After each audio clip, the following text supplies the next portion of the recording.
Yo guys, what's going on? Robert Warshack here, and I'll be going over all of the things that I have learned so far through playing Warcraft Rumble. There's a lot of small tips and tricks that you can do to kind of just save yourself as a beginner player. There's a lot of this stuff I didn't know at first, and then obviously through playing it, reading the forums, and joining the Discord, I got a lot of great information that way that I don't think I would have found unless I spent a lot of time digging. I'm here to save you that time. So first things first, the most important currency in the game is gold. That's going to be in the top right of your screen. This is basically how you purchase minis, purchase talents for those minis, and you can get this through going through the campaign. You get gold for beating bosses, you get gold for doing PvP rewards. So there is a decent amount of way to make gold, but you can spend it very quickly, and it costs a lot of just real life money to replace. One thing to never ever do with your gold, ever, never do this, never buy experience with your gold. Your gold is worth a lot more money than buying like experience to like upgrade your heroes. You can just get this through your quests. You get this by playing. Do not spend the gold, which is very limited when you get in the later of the game, for EXP or any other material. That none of this matters. The most important thing is buying upgrades from the shop. So when you see an upgrade, for example, this Sneed right here, which is a hero I have him in currently common, but I can upgrade him to uncommon by buying the uncommon one in the shop for gold. So normally if you were to spend gold on a hero, as you can see here, 1 star, you need 3 of them to upgrade, is 120. However, you can just buy an uncommon. It'll come with plus 3 stars for 360. This may seem like you're not getting a deal because, you know, 120 times 3 is the 360. However, when you already buy the upgraded unit in the shop, you're not manually upgrading. And when you manually upgrade your units, you actually have to pay other resources instead of just gold. So I found it best to just wait in your shop, keep saving your gold. When you find a talent or an upgraded mini, as you can see here, it's best to just buy that, whether if it's uncommon or epic or rare. Also, talents look like this. It just like shows a little thing under their name and it'll be like dominant spells cost 4 or more, grant an additional level.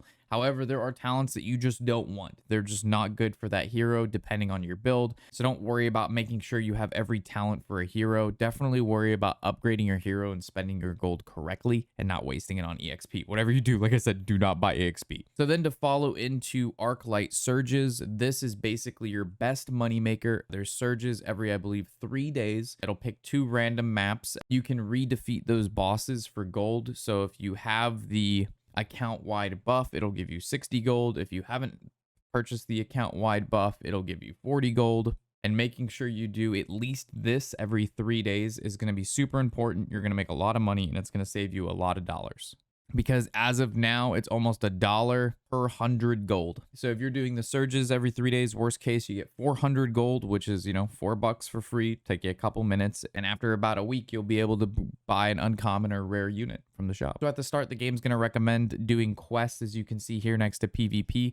I do not recommend doing quest unless it's like a 3x bonus or a 5x bonus, because it's just not worth your time for the EXP that you get for 1x. So I would just wait for this to turn blue like it is now, or purple, which is ideal. Then you can do the quest. It'll help you get your dailies done, which doesn't take a lot of time at all. Or like I said, you can go ahead and do your Arclight Surges, which count for your quests for that day. And or you can do dungeon runs, which is really, really good because it gives you permanent buffs to your heroes. So going into permanent buffs for your heroes. So let's say you're looking at your team comp. Here's just a random one I have. You'll notice these little icons here at the top of every team. These aren't just for looks. These actually do something. So if it has a horrid symbol, it gets +1 level. And you'll know if you got it corrected because it'll highlight it like this. To show an example of it not being highlighted, you can just put in not a horrid character. And as you can see, the highlight went away. It's no longer highlighted like this one. So making sure that you're equipping the correct units to the correct slots based on your team is going to give you extra levels. I did not know this at the start. I didn't even pay attention to these things. And then when I started doing dungeon runs, I was like, oh shit, these things have a purpose. And then as you go through the dungeon runs, as you can see, some of these are bronze, so it's only 1 level. And then some of them 2 levels. So at the end of a dungeon run, you get the ability to choose one of 3 new, basically permanent buffs for your particular hero. So as you can see here, I filled out quite a bit. I think you only start with 2 of the bonuses, and then as you progress through the game, you get more and more ways to make your guys stronger. And then, like,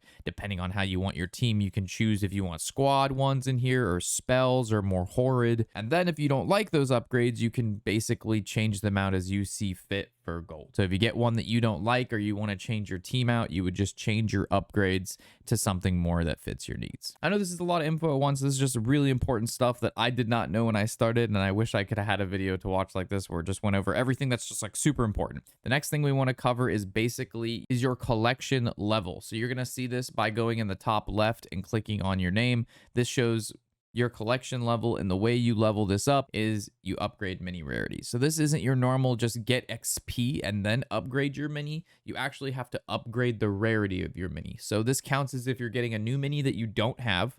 So in the shop, when you first start, spending gold to unlock minis you don't have is really, really nice. Once you have the mini, then you're spending gold to upgrade their rarity, which also increases your collection level. As you increase your collection level, you get new bonuses for your collection level, and those bonuses basically get you more experience faster. So like when you buy a new unit, you get plus 634, just more experience. Quests give you 40 extra experience each every time you do a quest. Your modest, major, and mega tomes give you additional EXP.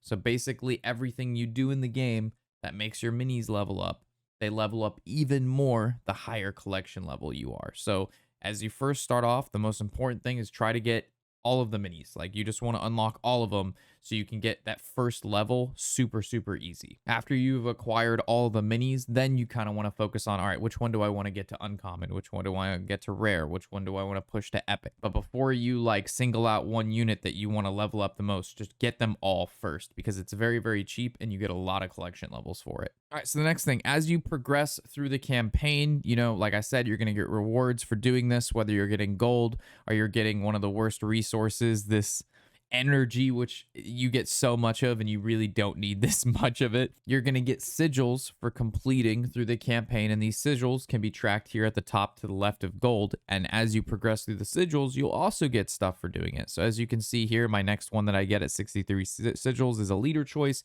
This saves you from having to buy it in the shop, which then you would spend gold. If you already have all the leaders, then it's just going to give you stars for a leader you already have. So this is just another way of being able to progress and get stuff as you're going. All right, and the last way to get really easy free stuff is joining a guild. You can have 15 members per guild, and then basically you have a month to earn rewards. So as you can see, one of the rewards this month's with a core hound. This core hound, I think, was $10 in the shop, and by being in a guild and everybody playing the game, that's really all you have to do is just be in a guild and then play the game like you normally would. You get rewards. So core hound was #1 this month. Then you get Arclight energy. This stuff is horrible. You don't need as much as this game gives you, but this last one is the upgrade, epic upgrade core. So when you upgrade your units to epic, you're going to need this core.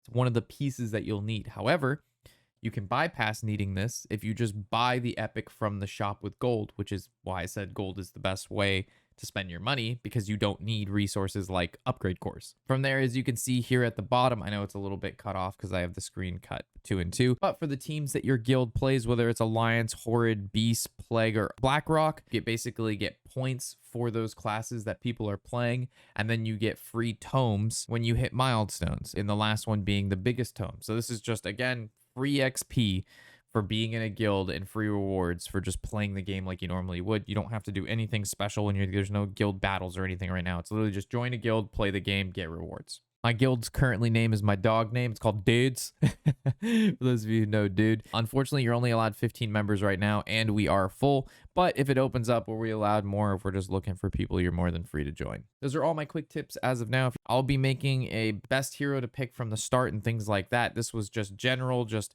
what you should know when you get started and playing. Let me know if I missed anything or you want to add anything in the comment section below. I know there's a lot to cover, but these were the big standout things that I think if you're a beginner player, you should know this when you get started. So as always, thank you guys for watching. Catch you in the next video. As always, I'm Robert Warshack. Happy whatever the hell day it is.